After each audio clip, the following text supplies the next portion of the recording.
C'est des questions aussi dans la vie, il faut opérer des choix. C'est ça aussi. Parfois le choix peut ne pas être bénéfique, mais encore faudrait-il que aussi nga conformer wu ak sa volonté populaire ak aspiration population bi.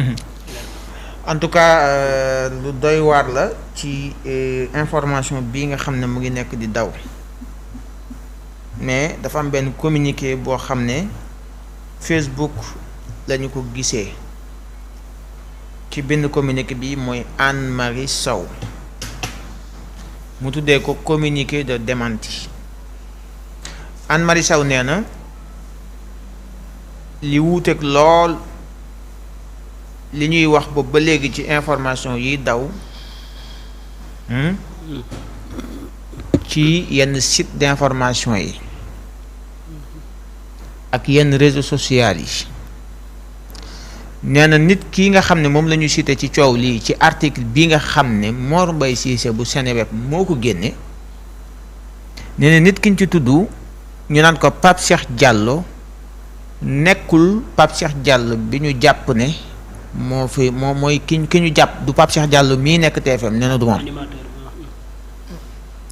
nee na confusion la bu gaa yi def dañoo bokk tur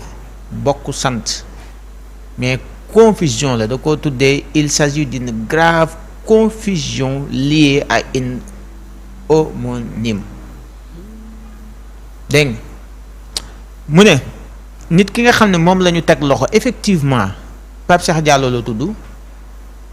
mu ne waaye nag amul benn lien dara boolewu ko ak animateur ba ca télévision Futurs Médias nga xam ne mooy présenté quartier général nee na du Pape Cheikh Diallo boobu nee na kooku ñuy wax noonu Kër Massar la dëkk donc musta bokk ak dara kii di Pape Cheikh Diallo mii ñuy tudd boobu ba léegi di ko tudd ci xibaar yi nee na nag ñu ngi fàttali bu baax a baax ñi nga xam ne ñu ngi diffuser boobu information ñu ngi def li ñuy tuddee atteinte à son honneur moom Pape Cheikh Diallo ñu ngi yàq deram ñu ngi koy tuumaal ñu ngi yàq dignitéem ñu ngi yàq réputation am waaye tam ñu ngi dindi innocence bi mu amee sànni nañu lépp jamono jii waaye tam mën na dem ba képp koo xam ne génn nga bi la xibaar bii ñuy wane nii ba léegi di ko teg ci kaw Pape Cheikh Diallo nee na mën nañ dem ba topp la ci wàllu yoon donc nag kenn ku ci nekk am preuve de responsabilité di vérifier ay sources am ba pare soo ko publier c'est important te bàyyi information bii ñu jël di ko enseigner boobu ba léegi di ko teg ci deru Pape Cheikh Diallo mii kon jàpp leen ne kii di Anne-Marie Sow weddi na xibaar bi nee na Pape Cheikh Diallo bi ñuy wax ca Kër Massar musul bokk ak Pape Cheikh Diallo mii ñuy affiché ba léegi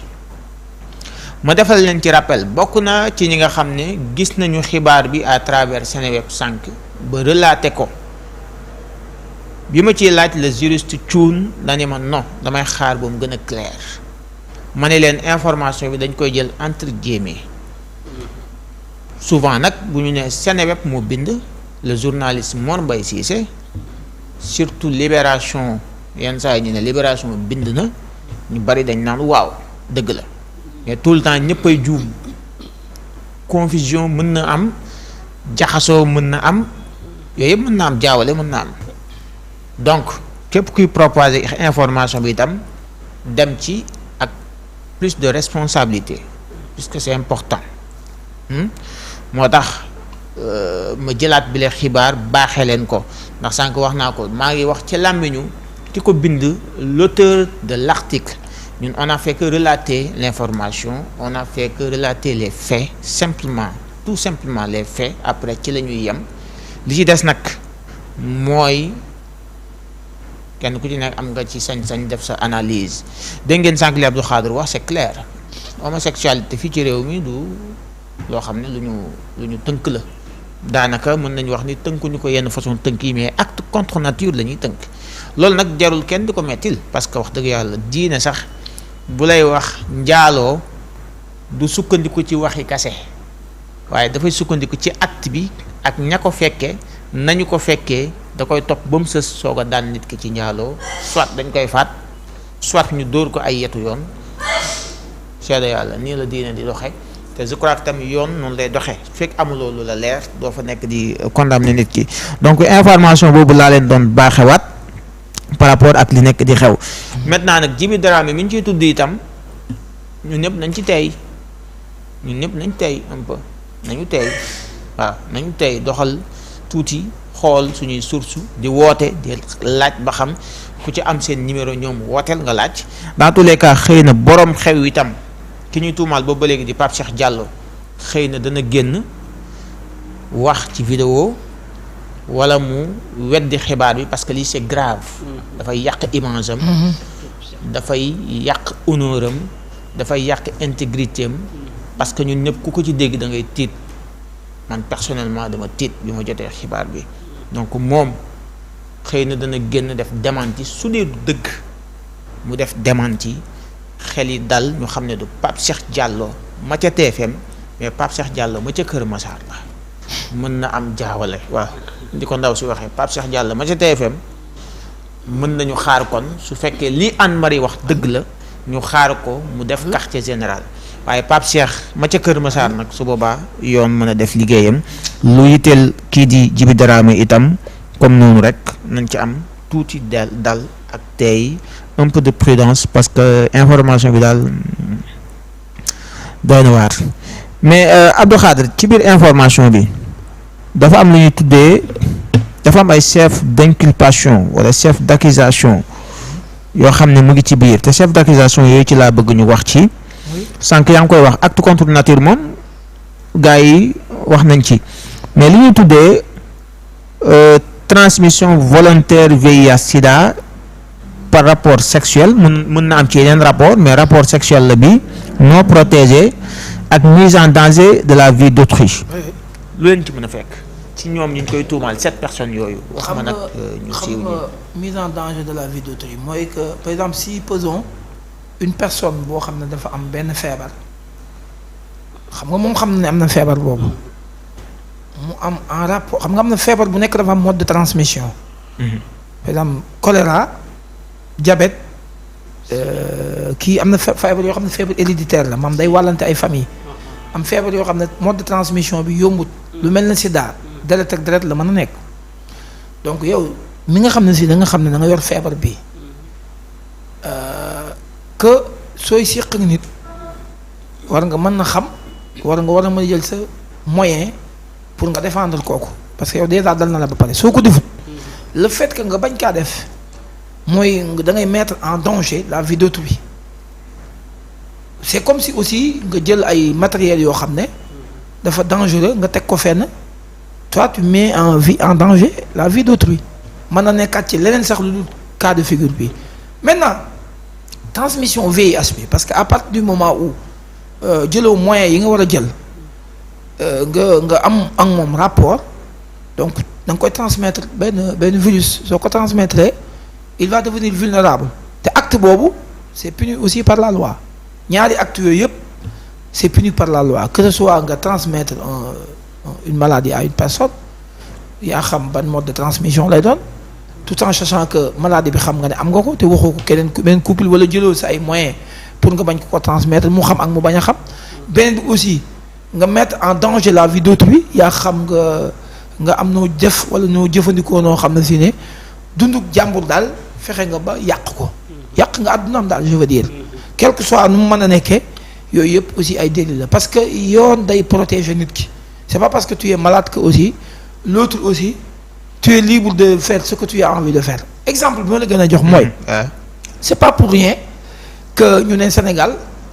l'activité de prostitution légalisée et autorisée par exemple une femme peut devenir une prostituée mais à condition qu'il respecte la réglementation sanitaire c'est-à-dire que da ngay respecter la réglementation sanitaire mooy da ngay am carnet di dem di vérifier parce que yow yaa dem joxe sa bopp waaye il faut ñeneen ña fay dem tamit yoon protéger leen est-ce que vous me comprenez moo tax tey bu ñu jàppee jigéen buy jaay boppam clandestin dañ koy toppee clandestin wala yeneen délit man yeneen infraction mën na ko nekk. bu la jàppee yoroo këyit ñu xam ne yow mii da nga doon liggéey lii amooy këyit dañuy jàpp ne yow mën nga propager ay maladies yu bari. yaa ngi mettre en danger la vie. on peut supposer que yaa ngi mettre en danger la vie de beaucoup de personnes. donc dans ce cas de figure loi day intervenir. loi ni mënee intervenir moo bari ci yu bari. parce que loi li ko tax a jóg mooy protéger la société pour harmonie am pour cohésion sociale am. d'accord Mala. en tout cas bon am na solo explication bi mais bon man am na foo xam ni moom loolu foofu damay xaw a jaaxal mooy par exemple état bi par exemple bu demee par exemple jël décision wala engagement am nee na da koy criminaliser. Parce que une fois Ousmane Sonko xam naa su ma juumul moom mi waxoon na ko muy ñi nga xam ni ni leen yàlla bindee mooy ñoom seen jëmm bopp en tant que góor dafa xaw a nuroo ak jigéen yi. genre yooyu noonu est-ce que bu ñu demee par exemple ñu criminaliser est-ce que ñoom duñ am benn difficulté vis-à-vis des gens quoi si société bi quoi.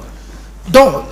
j'ai bien compris votre question, votre inquiétude. C'est-à-dire qu'un comportement, qu'elle soit féminin, par exemple, le comportement d'un homme, bon, si c'est féminin, c'est sujet à interprétation. Ici, la loi ne va pas intervenir. Parce que la loi ne gère pas des sensibilités, la loi ne gère pas des gestes, la loi ne gère pas, peut-être vous avez porté des boucliers ou comme ça. Ça, la loi ne gère pas. Maintenant, ce qui va être sanctionné, c'est à partir du moment où il est sûr, on a des informations sûres et crédibles, des éléments probants, qu'un homme a eu des relations avec un autre homme, ou bien une femme a eu des relations avec une autre femme. C'est pas parce que vous avez vu deux hommes, ñu ànd di waxtaan rek nga ne ah non ay nangam la déedéet là aussi ça devient de l'arbitraire. Alors que la loi c'est pas de l'arbitraire, on fait la loi pour éviter l'arbitraire. C'est pas parce que aussi dañoo gis benn waay boo xam ne dafa am déformation physiologique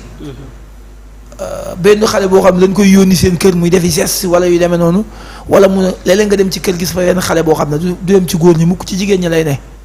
ñoo koy yónni ay sobleek ay yu ma xamul ba mu mel lu xaw a changé wu. loolu du homosexualité. Faut qu'on fasse aussi très attention. Est-ce qu'on a wax parce que tey kii nekk homosexualité mën nga ko gis en général ñu koy nekk sax dañuy mel lu gën a nuru góor. Est-ce qu'on a wax mais ils le sont à l'intérieur.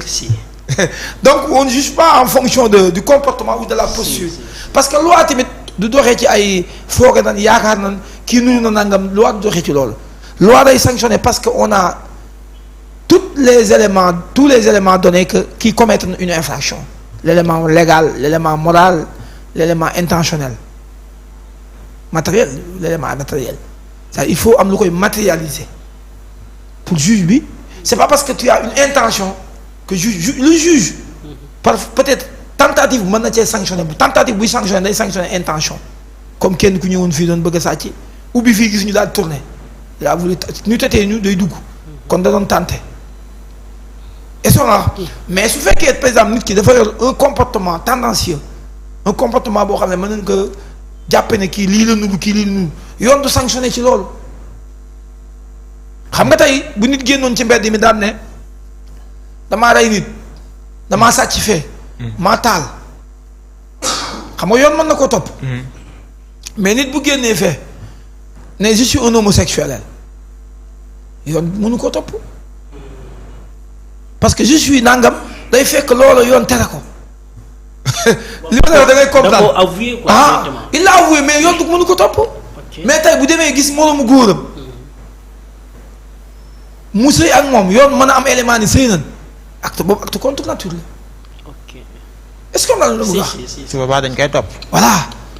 acte ba nan topp mais boo génnee tey nga wax ci mbedd mi ne yor paaka ne maa rey nit mais dana la procureur mën a société di jàpp la pour après mu topp la ana ki nga rey parce que pour procureur parce que infraction de meurtre il y a meurtre que quand il y a un corps il faut procureur gis parce que dara léegul ne procureur rey nga nit mën na laa topp lu parce que li nga wax bi moo nga topp la mais il faut mu indi corps ba nga rey parce que procureur il faut mu dem ca yoon ne leen ki mu rey nii la tudd identifier ko parce que c'est pas parce que mën nga yor paaka def ci deret fekk na am xar nga rey est-ce que on a lu bëgg a wax parce que pour prouver parce que y a pas de meurtre sans pour autant qu'il y ait cadavre. oui. meurtre pour moom il faut ñu gis cadavre mu am infraction yoo xam ne à partir du moment où on n'a pas besoin ça c'est des infractions yoo xam ne c'est formel il suffit que supposons nit ku def fii posen même su ma naan affaire bi yoon mën na ko toppal. intention bu ma ko waaw parce que c'est formel. dans l'infraction formelle c'est l'intention qui est sanctionnée même bu amul résultat alors que infraction meurtre il faut mu am résultat il faut ñu gis ki mu rey tant que gisuñu ko waa ji